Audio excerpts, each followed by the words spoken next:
Hello friends, तो आज हम पढ़ने जा रहे हैं बायोलॉजिकल क्लासिफिकेशन और ये एनसीईआरटी का सेकंड लेक्चर है। जो मैंने एनसीईआरटी सीरीज स्टार्ट की है वो आपके लिए पीजीटी और टीजीटी दोनों ही एग्ज़ाम के लिए बहुत बेनिफिशियल है। इसके अलावा आप उससे क्लास 11th और क्लास 12th की बोर्ड्स की भी प्रिपरेशन कर सकते हैं। तो आइए स्टार्ट करते हैं हमारा नेक्स्ट लेसन, जो कि है बायोलॉजिकल क्लासिफिकेशन। क्लासिफिकेशन का मतलब होता है किसी भी लिविंग ऑर्गेनिज्म को या किसी भी चीज़ को सिस्टमेटिकली अरेंज करना, जिससे उसकी स्टडी बहुत इजी हो जाए। यहाँ पे बायोलॉजिकल क्लासिफिकेशन की हम बात कर रहे हैं। इसका मतलब है कि हम लिविंग ऑर्गेनिज्म को अरेंज करने की बात कर रहे हैं, जिससे उनकी स्टडी हम आसानी से कर सकें। तो हमारी एनसीईआरटी में जो सबसे पहला बायोलॉजिकल क्लासिफिकेशन दिया हुआ है वो है कैरोलस लीनियस का। कैरोलस लीनियस, इन्होंने सारे लिविंग ऑर्गेनिज्म को दो पार्ट्स में डिवाइड किया था, जो कि है एनिमल्स और प्लांट्स। एनिमल्स और प्लांट्स। एनिमल्स जो होते हैं ये हेटेरोट्रॉपिक होते हैं, मतलब अपना न्यूट्रिशन किसी दूसरे पे डिपेंड रहता है, किसी न्यूट्रिशन के लिए, लाइक प्लांट्स पे डिपेंडेंट होते हैं ये। और जो प्लांट्स होते हैं वो एटरोट्रॉपिक होते हैं, मतलब वो अपना फूड खुद सोलर एनर्जी का यूज़ करके या फिर केमिकल एनर्जी का यूज़ करके खुद फूड सिंथेसाइज करते हैं। तो कैरोलस लीनियस का ये दो क्लासिफिकेशन हो गया। तो हमने देखा कैरोलस लीनियस ने दो किंगडम्स में क्लासिफाई किया लिविंग ऑर्गेनिज्म को, एनिमल्स और प्लांट्स में। अब हम देखेंगे 5 किंगडम क्लासिफिकेशन, जो कि बहुत इंपॉर्टेंट है आपके एग्जाम्स के लिए। 5 किंगडम क्लासिफिकेशन।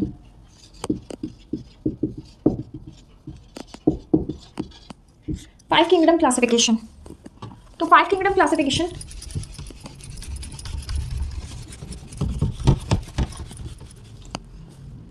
क्लासिफिकेशन दिया था आर.एच. विटैकर ने।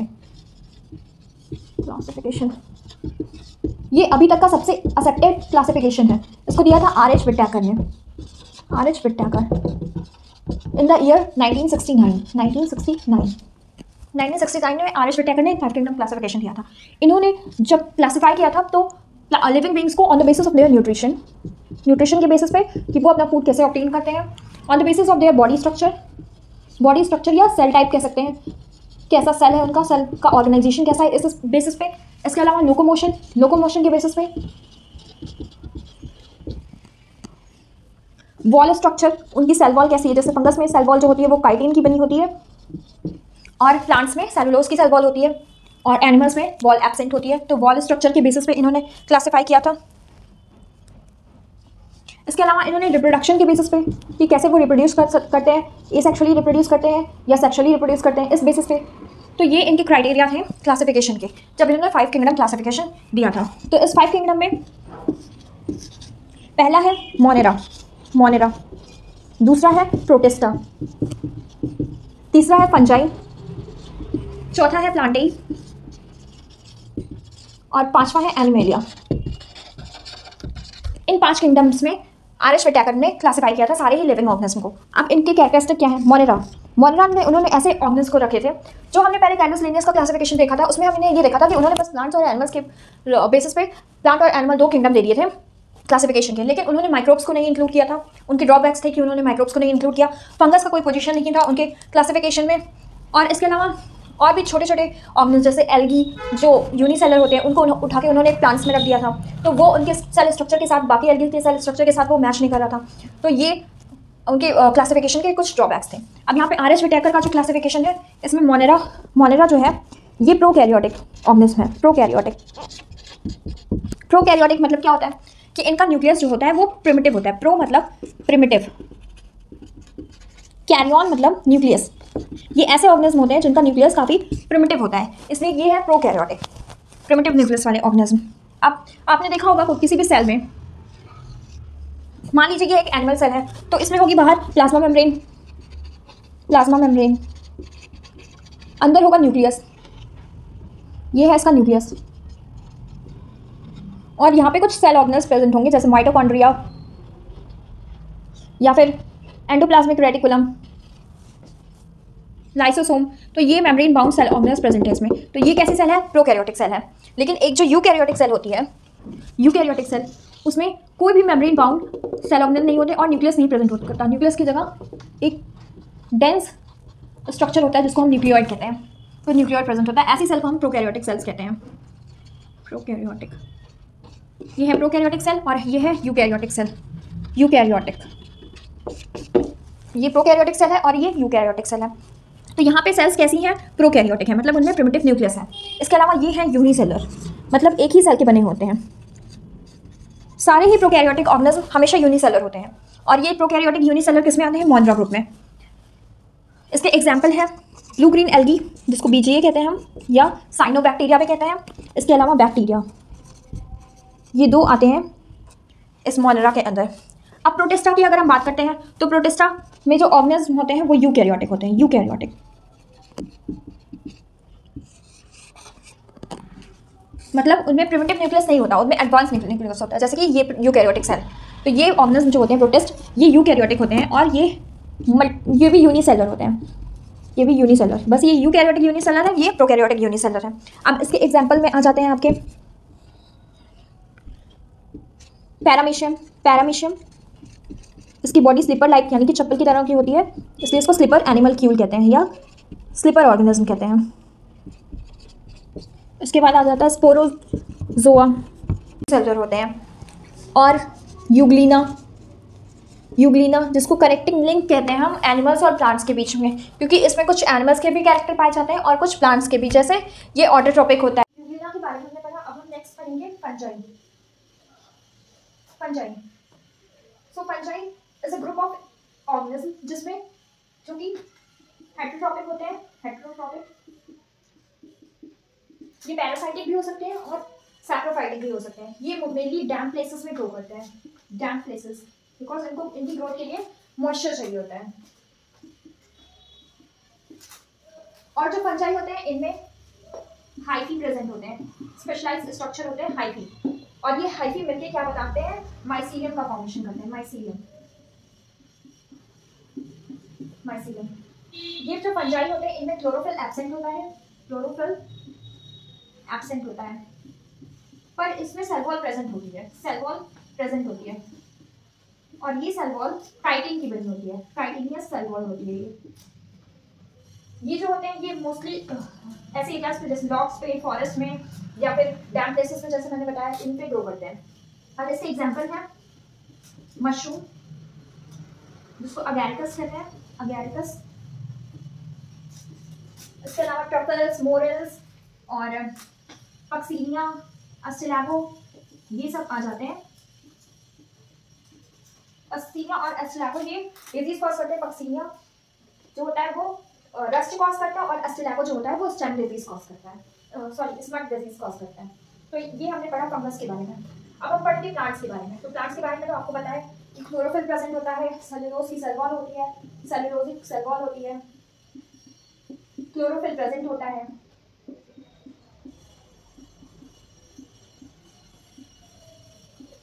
इसके अलावा एक्सेसरी पिगमेंट्स भी प्रेजेंट होते हैं, जैसे कि ज़ैंथोफिल या फिर जिनको लाइकोपीन कहते हैं, ज़ैंथोफिल और कैरोटीनॉइड, ये सब प्रेजेंट होते हैं। लाइकोपीन जो होता है वो टमाटो में प्रेजेंट होता है। इसके अलावा प्लांटिंग का कैरेक्टरिस्टिक फीचर है कि ये ऑटोट्रॉपिक होते हैं, क्योंकि इनमें क्लोरोफिल प्रेजेंट है तो इनका मोड ऑफ न्यूट्रिशन कैसा होगा? ऑटोट्रॉपिक होगा। तो ये हो गया प्लांट्स के बारे में, और बाकी का हम प्लांट्स के बारे में आगे डिस्कस करेंगे। एनिमल्स के बारे में अगर बताओ तो इनमें सेल वॉल पहली बात तो एब्सेंट होती है। दूसरा ये heterotrophic mode of nutrition show करते हैं, heterotrophic mode of nutrition, mode of nutrition. ये लोकोमोशन शो करते हैं, चाहे वो मोस्टली जो लोकोमोशन होता है वो बॉडी ऑर्गन्स के थ्रू होता है, तो ये लोकोमोशन शो करते हैं। जैसे प्लांट्स में लोकोमोशन शो करते हैं, बट उनमें लोकोमोशन जो है वो रेस्ट्रिक्टेड होता है, वो मूवमेंट्स होते हैं बस, और लेकिन एनिमल्स में पूरी तरह से लोकोमोशन होता है। इसके अलावा इनमें सेंट्रियोल्स प्रेजेंट होते हैं, इनके सेल में सेंट्रियोल्स प्रेजेंट होते हैं। तो ये सब तो स्पेशलाइज्ड कैरेक्टर है। और अभी तो यही है कि हेटेरोट्रोपिक न्यूट्रिशन होता है, सेल वॉल एब्सेंट होता है। इनका जो होता है, जो लोअर ऑर्गन्स होते हैं वो एसेक्सुअल भी शो करते हैं, लेकिन मोस्टली सेक्सुअल रिप्रोडक्शन होता है इनमें। उसके अलावा ये होलोजोइक न्यूट्रिशन शो करते हैं। होलोजोइक का मतलब इंजेक्शन करते हैं ये फूड को, तो ये होलोजोइक न्यूट्रिशन शो करते हैं। होलोजोइक। हेटेरोट्रोपिक में कौन सा मोड ऑफ न्यूट्रिशन है इनका? होलोजोइक मोड ऑफ न्यूट्रिशन है, होलोजोइक मोड ऑफ न्यूट्रिशन।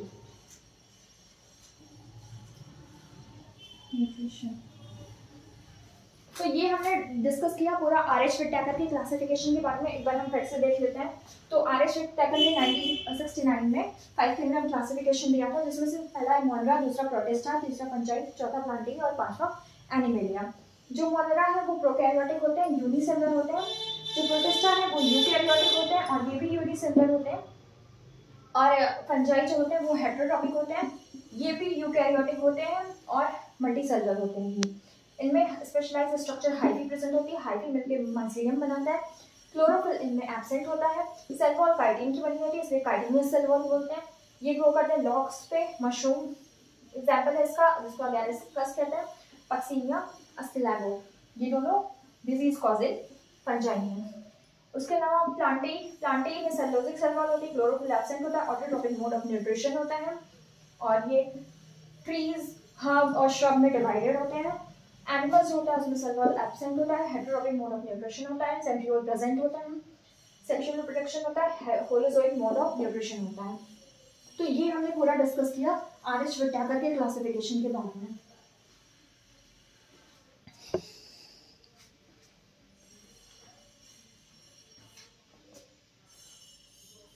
अब हम next system of classification discuss कर लेते हैं, जिसको कहते हैं डोमेन्स, 3 डोमेन्स ऑफ लाइफ। तो डोमेन सिस्टम ऑफ क्लासिफिकेशन जो था वो दिया था कार्ल वीज ने, कार्ल वीज एट ऑल ने डोमेन सिस्टम ऑफ क्लासिफिकेशन दिया था। तो कब दिया था ये?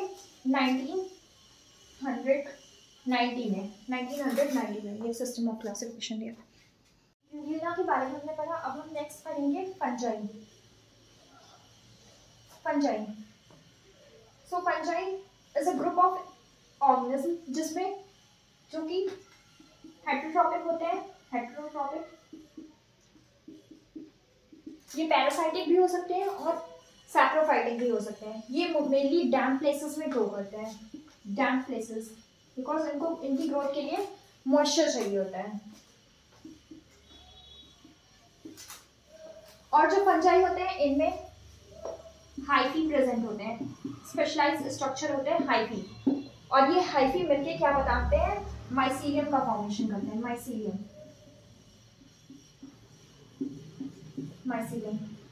ये जो फंजाई होते हैं इनमें क्लोरोफिल एब्सेंट होता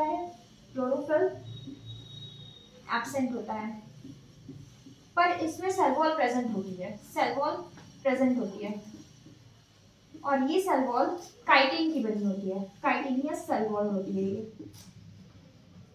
ये जो होते हैं ये मोस्टली ऐसे एरियाज पे जैसे लॉग्स पे, फॉरेस्ट में या फिर डैम प्लेसेस पे, जैसे मैंने बताया, इन पे ग्रो करते हैं। और इसके एग्जांपल है मशरूम, जिसको अगैरिकस कहते हैं, अगैरिकस। इसके अलावा ट्रफल्स, मोरल्स और पक्सीनिया, अस्टिलैगो, ये सब आ जाते हैं। पक्सीनिया और अस्टिलैगो ये डिजीज कॉज करते हैं। पक्सीनिया जो होता है वो रस्ट कॉज करता है, और अस्टिलैगो जो होता है वो स्टेम डिजीज कॉज करता है, स्मट डिजीज कॉज करता है। तो ये हमने पढ़ा फंगस के बारे में। अब हम पढ़ेंगे प्लांट्स के बारे में। तो प्लांट्स के बारे में तो आपको पता है कि क्लोरोफिल प्रेजेंट होता है, सेलुलोज की सेल वॉल होती है, सेलुलोजिक सेल वॉल होती है, क्लोरोफिल प्रेजेंट होता है।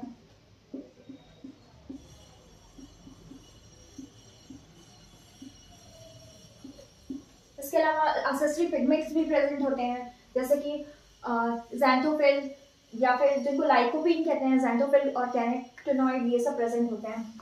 लाइकोपीन जो होता है वो टमाटो में प्रेजेंट होता है। इसके अलावा प्लांटिंग का कैरेक्टरिस्टिक फीचर है कि ये ऑटोट्रॉपिक होते हैं, क्योंकि इनमें क्लोरोफिल प्रेजेंट है, तो इनका मोड ऑफ न्यूट्रिशन कैसा होगा? ऑटोट्रॉपिक होगा। तो ये हो गया प्लांट्स के बारे में, और बाकी का हम प्लांट्स के बारे में आगे डिस्कस करेंगे। एनिमल्स के बारे में अगर बताओ तो इनमें सेल वॉल पहली बात तो एब्सेंट होती है। दूसरा, ये heterotrophic mode of nutrition show करते हैं, हेटेरोट्रॉपिक मोड ऑफ न्यूट्रिशन,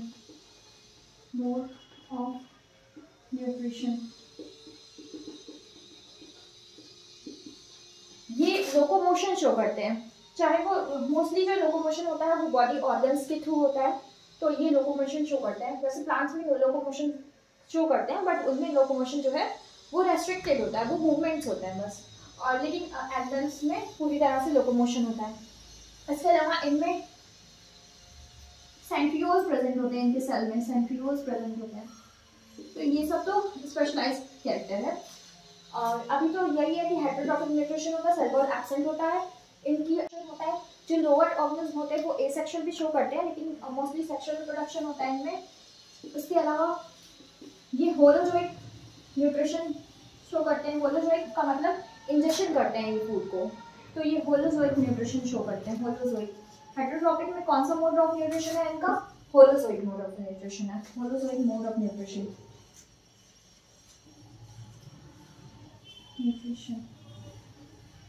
तो ये हमने डिस्कस किया पूरा आर.एच. व्हिटेकर की क्लासिफिकेशन के बारे में। एक बार हम फिर से देख लेते हैं। तो आर.एच. व्हिटेकर ने 1969 में 5 किंगडम क्लासिफिकेशन दिया था, जिसमें से पहला है मोनरा, दूसरा प्रोटिस्टा, तीसरा फंजाई, चौथा प्लांटिंग और पांचवा एनिमेलिया। जो मोनरा है वो प्रोकैरियोटिक होते हैं, यूनिसेलुलर होते हैं। जो प्रोटिस्टा है वो यूकैरियोटिक होते हैं और ये भी यूनिसेलुलर होते हैं।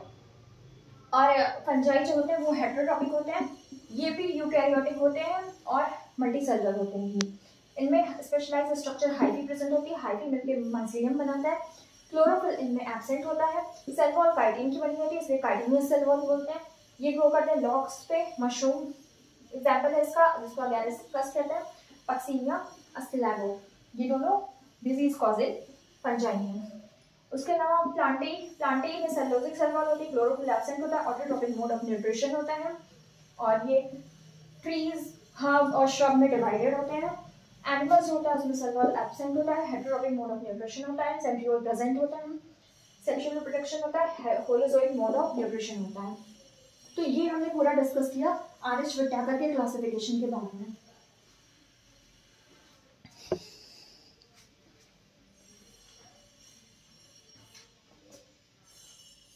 और अब हम next system of classification discuss कर लेते हैं, जिसको कहते हैं डोमेन्स, 3 डोमेन्स ऑफ लाइफ। तो डोमेन सिस्टम ऑफ क्लासिफिकेशन जो था वो दिया था कार्ल वीज ने, कार्ल वीज एट ऑल ने डोमेन सिस्टम ऑफ क्लासिफिकेशन दिया था। तो कब दिया था ये? 1990 में ये सिस्टम ऑफ क्लासिफिकेशन दिया था। हमने पढ़ा 5 kingdom classification of R H. Whittaker. Now हम पढ़ेंगे domains, domain system of classification. Domain system of classification दिया था कार्ल वीज ने, कार्ल वीज इन 1990 में डोमेन सिस्टम ऑफ क्लासिफिकेशन दिया था कार्ल वीज ने। इसमें इन्होंने एनिमल्स को क्लासिफाई किया था, 3 लिविंग बींग्स को क्लासिफाई किया था 3 डोमेन्स में, जो कि है आर्किया,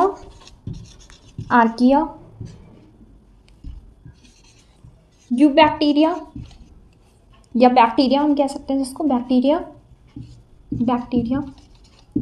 एंड यूकैरिया। ये 3 डोमेन्स दिए थे इन्होंने। ये दोनों ही हमने व्हिटेकर के सिस्टम ऑफ क्लासिफिकेशन में पढ़ा था कि ये आर्किया और बैक्टीरिया दोनों ही उन्होंने मोनरा के अंदर इंक्लूड किया था। तो आर्किया में आर्की बैक्टीरिया आ जाते हैं। आर्की बैक्टीरिया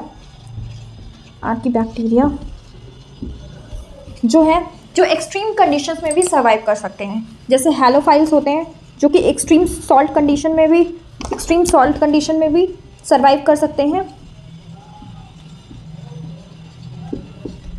थर्मो एसिडोफिल्स होते हैं जो हॉट थर्मल वेंट्स में सर्वाइव कर सकते हैं।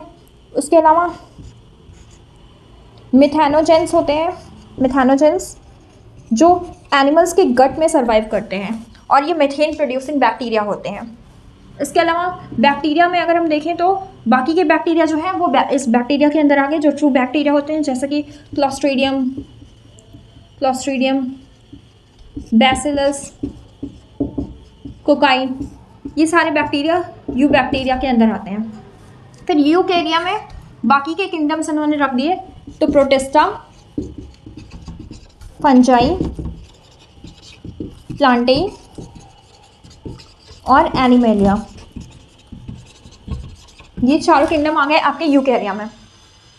तो आर्किया में इन्होंने आर्की बैक्टीरिया को रखा, बैक्टीरिया में इन्होंने ट्रू बैक्टीरिया को रखा जो कि क्लॉस्ट्रिडियम, बेसिलाई और कोकाइन, और यूकेरिया में इन्होंने रखा प्रोटिस्टा, फंजाई, प्लांटेई और एनिमलिया। तो ये डोमेन सिस्टम से को हम 6 किंगडम क्लासिफिकेशन भी कह सकते हैं, 6 किंगडम क्लासिफिकेशन, क्योंकि यहाँ पे 6 किंगडम्स हो गए। पहला आर्किया, दूसरा बैक्टीरिया, तीसरा प्रोटिस्टा, चौथा फंजाई, पांचवा प्लांटेई और छठा एनिमलिया। तो ये 3 डोमेन्स ऑफ लाइफ ये दिया था कार्ल वीज ने। अब नेक्स्ट हम पढ़ेंगे हर एक आरिस विटेकर के क्लासिफिकेशन के डिटेल के बारे में। हर एक किंगडम को हम डिटेल में पढ़ेंगे।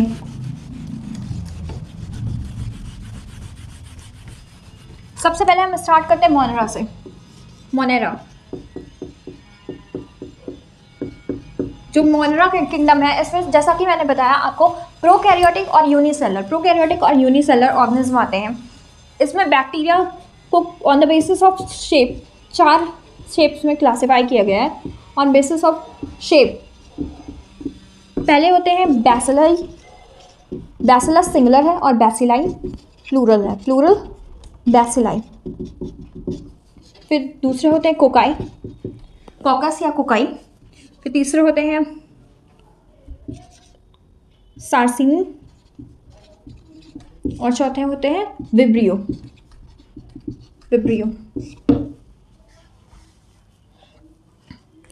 और पांचवा होता है स्पिरिलियम।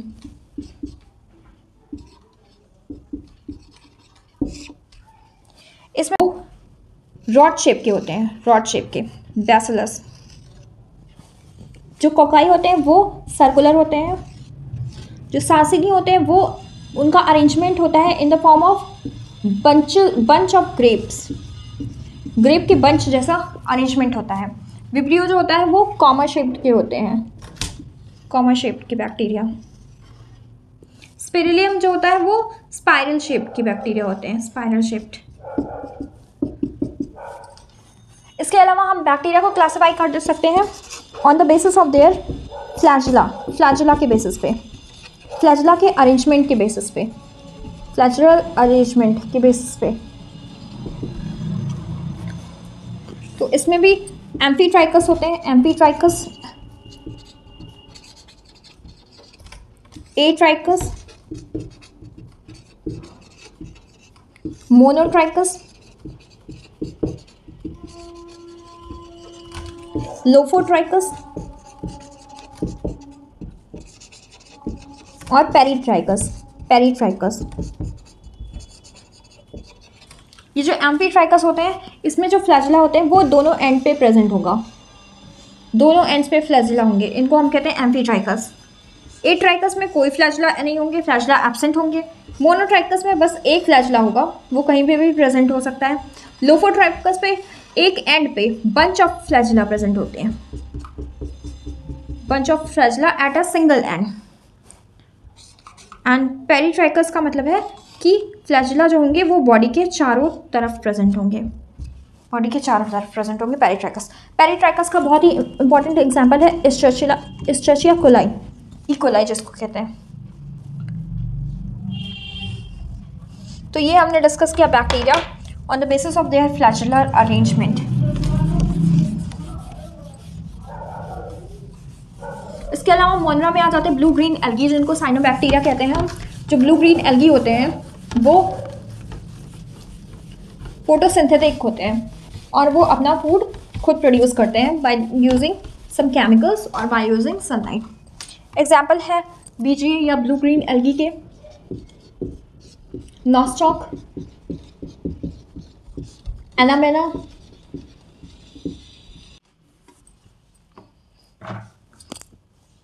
तो नॉस्टॉक और एनामेना, साइटोनीमा ये भी एक बीजी है। तो ये ब्लू ग्रीन एल्गी है जो कि पाए जाते हैं हमारे आसपास, और ये किस में आते हैं, ये सब मोनेरा में आते हैं। अब मोनेरा में ये जो बीजी होते हैं ब्लू ग्रीन एल्गी, इनमें स्पेशलाइज टाइप ऑफ सेल्स पाई जाती है जिनको कहते हैं हेट्रोसिस्ट। हेट्रोसिस्ट का फंक्शन क्या है, ये नाइट्रोजन फिक्सेशन में हेल्प करती है। बहुत सारे प्लांट्स के साथ ये नाइट्रोजन फिक्स करती है और नाइट्रोजन फिक्सेशन में हेल्प करती है हेट्रोसिस्ट सेल्स। ये हेट्रोसिस्ट कभी कभी ब्लू ग्रीन एल्गी में टर्मिनल पोजीशन पे होता है, मतलब एकदम उसके फिलामेंट के ऊपर प्रेजेंट होता है, तो इसको टर्मिनल हेट्रोसिस्ट कहते हैं। ये हेट्रोसिस्ट है, हेट्रोसिस्ट। और कभी कभी ये फिलामेंट के एकदम अंदर प्रेजेंट होता है, इसलिए इसको इंटरकैलरी हेट्रोसिस्ट कहते हैं। जैसे कि इस कंडीशन में फिलामेंट के बीच में है, इसलिए इसको इंटरकैलरी हेट्रोसिस्ट कहते हैं। बीजीए जो होते हैं वो फोटोसिंथेसिस करते हैं, जैसा कि अभी मैंने बताया। इसके अलावा वो कुछ केमिकल्स का यूज़ करके अपना फूड सिंथेसाइज करते हैं, तो इसीलिए इनको कीमो ऑटोट्रॉप्स भी कहते हैं। Chemo autotrophs. ये केमिकल्स इनऑर्गेनिक सब्सटेंसेस हो सकते हैं, इनऑर्गेनिक सब्सटेंसेस जैसे कि नाइट्रेट्स, नाइट्राइट, अमोनिया एक्सेट्रा, इन सब का यूज़ करके ये अपना फूड सिंथेसाइज करते हैं, इसीलिए इनको कीमो ऑटोट्रॉप्स कहा जाता है। तो मोनरा के बारे में हमने क्या पढ़ा? मोनरा में प्रोकैरियोटिक यूनिसेलुलर ऑर्गेनिज्म आते हैं। मोनरा में ब्लू ग्रीन एल्गी और बैक्टीरिया आते हैं। बैक्टीरिया में आर्की बैक्टीरिया होते हैं। आर्की बैक्टीरिया जो होते हैं वो एक्सट्रीम कंडीशंस में पाए जाते हैं, जैसे कि हेलोफाइल्स जो एक्सट्रीम सॉल्टी कंडीशन में पाए जाते हैं, थर्मोएसिडोफिल्स जो कि हॉट स्प्रिंग्स में पाए जाते हैं या फिर एसिडिक बॉक्स में पाए जाते हैं। इसके अलावा हमने मिथेनोजेंस पढ़ा जो कि र्यूमेंट्स एनिमल्स जैसे कि काऊ, बफलो, कैटल्स के गट में पाए जाते हैं और वहाँ पे मीथेन का सिंथेसिस करते हैं। और इसके अलावा वो मार्शी लैंड्स में भी पाए जाते हैं। तो ये हो गया आर्की बैक्टीरिया। बैक्टीरिया के बारे में हमने पढ़ा कि उनका शेप के बेसिस पे अरेंजमेंट, लाइक विब्रियो हो गया या फिर स्पेरिलम हो गया या फिर आपका सार्सिनी हो गया, कोकाई हो गया, बैसिलाई हो गया। फिर फ्लैजेला के अरेंजमेंट के बेसिस पे जब हमने पढ़ा तो लोफोट्राइकस, एम्फीट्राइकस, पेरीट्राइकस, एट्राइकस, ये सब बैक्टीरिया के बारे में पढ़ा। फिर हमने बीजीए के बारे में पढ़ा, उसमें हेट्रोसिस्ट प्रेजेंट होते हैं, नाइट्रोजन फिक्सेशन करते हैं, वो कीमो ऑटोट्रॉप्स होते हैं, मतलब केमिकल्स का यूज़ करके अपना फूड सिंथेसाइज करते हैं, लाइक नाइट्रेट, अमोनिया, नाइट्राइट, इन सब का यूज़ करके वो अपना फूड सिंथेसाइज करते हैं।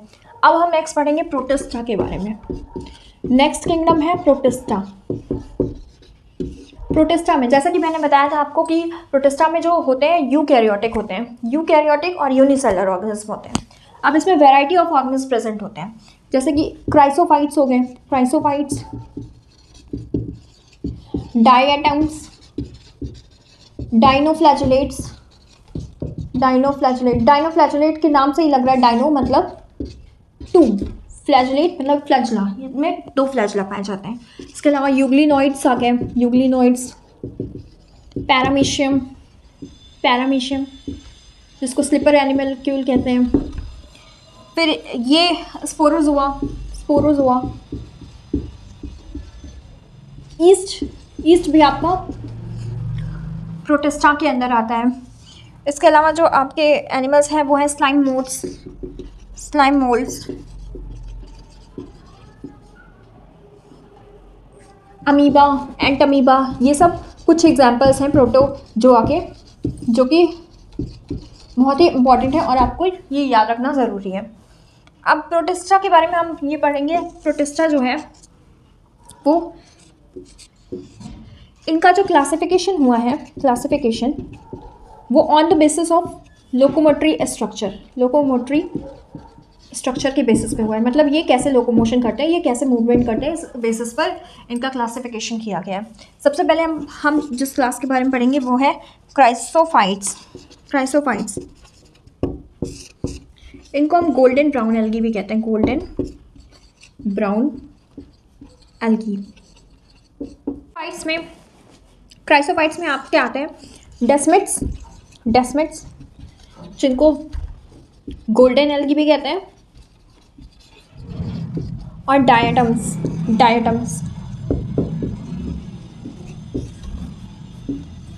ये जो डायटम्स होते हैं इनकी जो सेल वॉल होती है वो सिलिका की, इसीलिए इसको कहते हैं सिलीशियस सेल वॉल। इनकी सेल वॉल सिलिका की बनी होती है और ये सिलिका धीरे धीरे डिपॉजिट होते जब ये डाई होते हैं, जब ये मर जाते हैं तो ये जो सिलिका की इनकी सेल वॉल होती है वो धीरे धीरे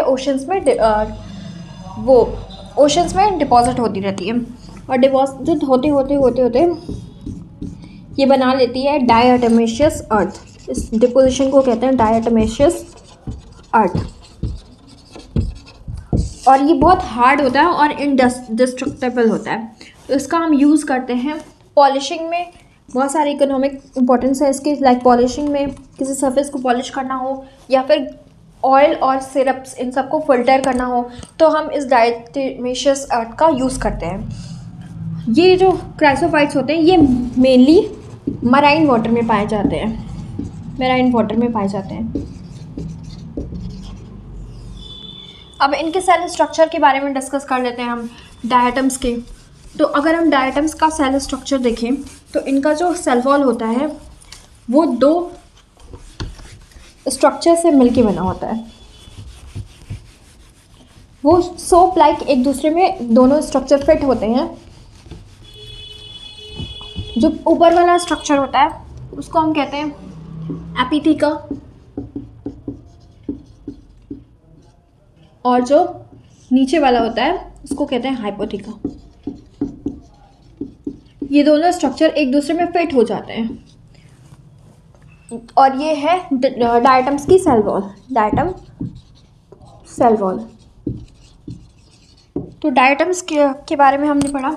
हमने क्राइसोफाइट्स के बारे में पढ़ा कि क्राइसोफाइट्स जो होते हैं उसमें दो चीज़ें आती हैं, एक तो डेस्मिड्स होता है और एक डायटम्स होते हैं। डेस्मिड्स को हम गोल्डन एल्गी कहते हैं। डायटम्स जो होते हैं उनकी सेल वॉल जो होती है वो दो पार्ट्स की बनी होती है, एक एपिथीका होता है और दूसरा हाइपोथीका होता है, और वो दोनों एक दूसरे में सोप बॉक्स की तरह फिट होते हैं। इसके अलावा उनकी जो सेल वॉल होती है वो सिलिशियस होती है, मतलब सिलिका की बनी होती है, और ये बहुत हार्ड होती है, इनडिस्ट्रक्टेबल होती है। जब ये सिलिका की वॉल, जब डायटम्स मर जाते हैं तो सिलिका की वॉल एक दूसरे के ऊपर डिपॉजिट होने लगती है और ये बना लेती है डायटमेशियस अर्थ। इस डायटमेशियस अर्थ का यूज़ करते हैं हम पॉलिशिंग करने के लिए, फिल्ट्रेशन के लिए ऑयल्स और सिरप को। इसके अलावा इसका हम यूज़ करते हैं बहुत सारे पर्पसेस में, लाइक स्टोरेज करने में भी हम इसका यूज़ करते हैं। तो ये था क्राइसोफाइट्स के बारे में। अब हम नेक्स्ट पढ़ेंगे डाइनोफ्लैजेलेट्स के बारे में। डाइनोफ्लैजेलेट ये भी एक प्रोटिस्ट हैं, ये भी प्रोटिस्टा के अंदर आते हैं। और इसमें क्या होता है कि इनकी बॉडी में दो फ्लैजेला होते हैं, एक लैटरल साइड पे होता है और एक लैटरल साइड पे मिड ग्रुप से निकला होता है और एक एपिकल साइड में होता है। तो ये दो फ्लैजेला प्रेजेंट होते हैं डाइनोफ्लैजेलेट। ये भी मोस्टली मरीन होते हैं, के में दो फ्लैजेला होते हैं। तो एक जो होता है ये इनका लॉन्गिट्यूडनल फ्लैजेला होता है और एक ट्रांसवर्स ग्रुप से निकला हुआ ट्रांसवर्स फ्लैजेला होता है। ये फोटोसिंथेटिक होते हैं। डायटम्स के बारे में एक और बात थी कि डायटम्स जो होते हैं वो चीफ प्रोड्यूसर होते हैं ओशंस के। अब आपसे ये क्वेश्चन एग्जाम में डायरेक्टली पूछ सकता है कि चीफ प्रोड्यूसर कौन होता है ओशंस में, तो वो डायटम्स होते हैं। अब यहाँ पे फोटोसिंथेटिक होते हैं डाइनोफ्लैजेलेट्स। डाइनोफ्लैजेलेट्स में एक और चीज़ इंपॉर्टेंट है और वो ये है कि इनका जो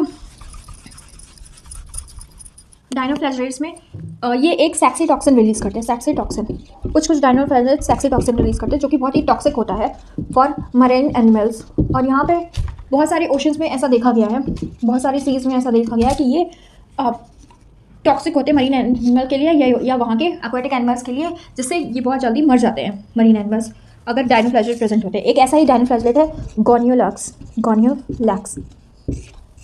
इसका नाम बहुत इंपॉर्टेंट है, ये आप याद रखिएगा।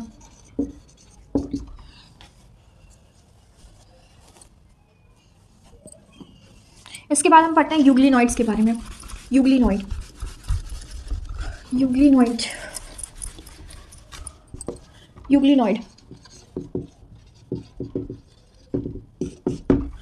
यूग्लिनॉइड्स एक ऐसा एनिमल है जो कि कनेक्टिंग लिंक है between animal and plants, between animals and plants. Animals और प्लांट्स के बीच में ये कनेक्टिंग लिंक है, मतलब इसमें क्लोरोफिल प्रेजेंट होता है और ये फोटोसिंथेसिस कर सकते हैं। ग्रीन कलर के होते हैं, ग्रीन। यूग्लिना की बॉडी पे एक जो बॉडी कवरिंग होती है उसको कहते हैं पेलिकल, और ये बनी होती है प्रोटीन की बॉडी कवरिंग होती है।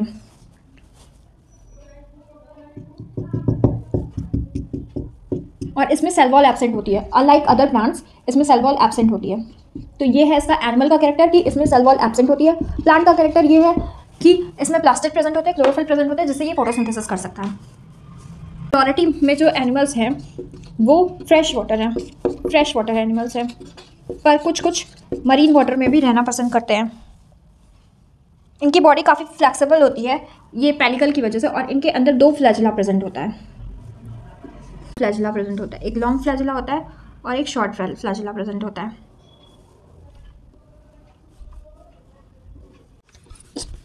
स्लैंग मोल्ड्स के बारे में। स्लैंग मोल्ड्स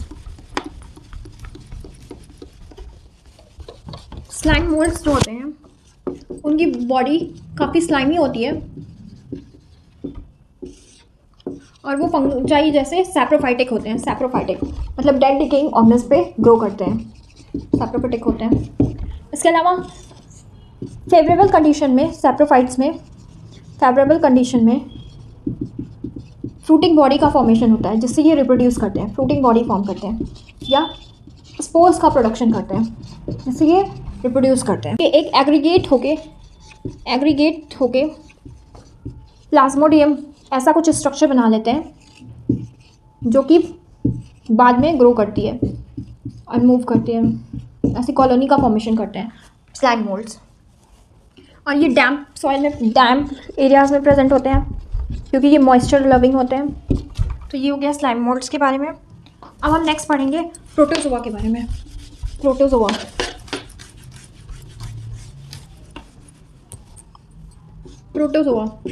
जो होते हैं उनमें डिफरेंट तरह की लाइफ्स प्रेजेंट होती है। प्रोटोजोआ भी प्रोटिस्टा के अंदर आते हैं और इसमें डिफरेंट तरह की लाइफ्स प्रेजेंट होती है। लाइक ये सीलिएटेड होते हैं, कुछ प्रोटोजोआ सीलिएटेड होते हैं, कुछ अमीबॉइड होते हैं, अमीबा की तरह होते हैं, कुछ फ्लैजिलेटेड होते हैं। इनको क्लासिफाई किया गया on the basis of locomotory structure के बेसिस पे। और जो फोर्थ है वो है ये स्पोरोजोआ भी हो सकते हैं, स्पोरोजोआ। अब सीलिएटेड में हम जानते हैं पैरामीशियम इसका बेस्ट एग्जांपल है सीलिएटेड प्रोटोजोआ का। पैरामीशियम जो होता है वो स्लिपर लाइक होता है, उसमें एक ऐसे गलेट प्रेजेंट होता है। गलेट जो होता है वो माउथ की तरह काम करता है और इसके जो सीलिया होते हैं, चारों तरफ इसके सीलिया प्रेजेंट होते हैं, टाइनी स्ट्रक्चर जो कि इसके लोकोमोशन में हेल्प करता है। ये वाटर को स्टीयर करते हैं। जिस तरह से एक बोट को स्टीयर किया जाता है तब वो बोट आगे चलती है, उसी तरह ये आसपास के सराउंडिंग की वाटर को स्टीयर करते हैं, जिससे जो भी फूड पार्टिकल है वो इनकी गलेट तक आ जाए और वो उसको इंजेस्ट कर सकें। तो इसका बेस्ट एग्जांपल है पैरामीशियम। इसमें 2 तरह के न्यूक्लियस प्रेजेंट होते हैं, एक वेजिटेटिव और एक रिप्रोडक्टिव न्यूक्लियस होता है। जो रिप्रोडक्टिव न्यूक्लियस होता है वो स्मॉल होता है, जो वेजिटेटिव न्यूक्लियस होता है वो काफ़ी लार्ज होता है। अमीबा के बारे में हम पढ़ेंगे कि अमीबा जो होता है वो इरेगुलर शेप का होता है। वो एक प्लाज्मोडिया बनाता है अपने बॉडी फ्लूइड को आगे करके, एक प्लाज्मोडिया का फॉर्मेशन करता है और इसी प्लाज्मोडिया से वो फूड अपने अंदर लेता है, कैप्चर करता है और लोकोमोशन भी करता है। तो अमीबा में प्लाज्मोडिया बहुत इंपॉर्टेंट है, प्लाज्मोडिया प्रेजेंट होता है। इसके अलावा फ्लैजिलेटेड में अमीबा का एग्जाम्पल है अमीबा, एक है एंटमीबा हिस्टोलिटिका। ये हमारी बॉडी में सिम्बायोटिक होते हैं, मतलब हमारे गट में प्रेजेंट होते हैं और ये बिल्कुल भी हार्मफुल नहीं होते, ये यूज़फुल होते हैं। इसके अलावा अमीबा एक है एंटमीबा जिंजीवैलिस। ये एंटमीबा जिंजीवैलिस जो होता है ये हमारे टीथ में डिके कॉज करता है और पायरिया नाम का एक डिजीज़ कॉज करता है, इसमें टीथ डिके हो जाते हैं। फिर फ्लैजिलेटेड, अगर हम फ्लैजिलेटेड प्रोटोजोआस की बात करें तो इसमें ट्राइपेनोसोमा आ जाता है, ट्राइपेनोसोमा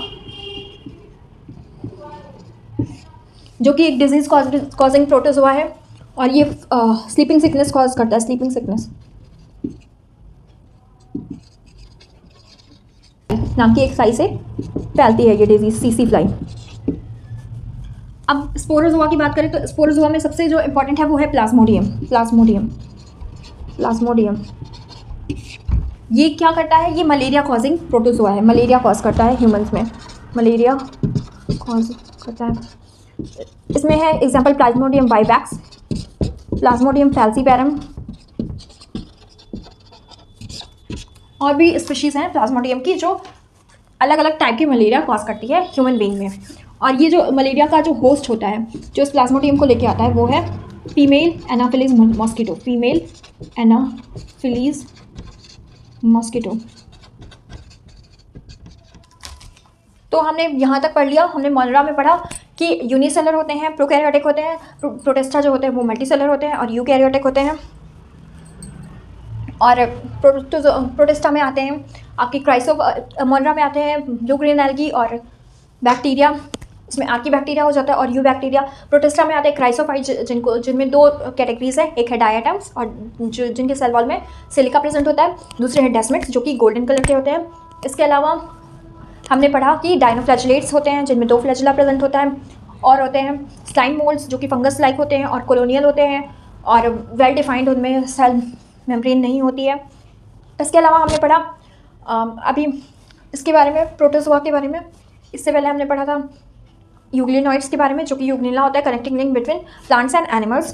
प्रोटोजोआंस में 4 है आपके सिलिएटेड, अमीबाइड, फ्लैजिलेटेड और स्पोरोजोआ। सिलिएटेड में पैरामीशियम आ जाता है, अमीबाइड में अमीबा, एंटामीबा, फ्लैजिलेटेड में ट्राइपेनोसोमा आता है। लेशमानिया भी एक डिजीज़ कॉजिंग प्रोटोजोआ है, वो भी आता है इसमें, जो कि कालाज़र कॉज करता है। कालाज़र एक डिजीज़ है, उसको कॉज करता है। इसके अलावा प्लाज्मोडियम है, प्लाज्मोडियम मलेरिया कॉजिंग है, प्लाज्मोडियम वाइवैक्स, प्लाज्मोडियम फैल्सीपैरम, जो कि स्पोरोजोआ के अंदर आ जाता है। तो इतना हमने पढ़ा। अब नेक्स्ट लेक्चर में, आज के लिए इतना ही। अब नेक्स्ट लेक्चर में हम लोग पढ़ेंगे फंजाई के बारे में और एनिमेलिया और प्लांटी। इस तरह पूरा बायोलॉजिकल क्लासिफिकेशन ख़त्म कर देंगे हम। तो आज के लिए बस इतना ही। Thank you and please subscribe करें मेरे चैनल को, और अगर आपको कोई भी क्वेरी है तो आप कमेंट सेक्शन में पूछ सकते हैं।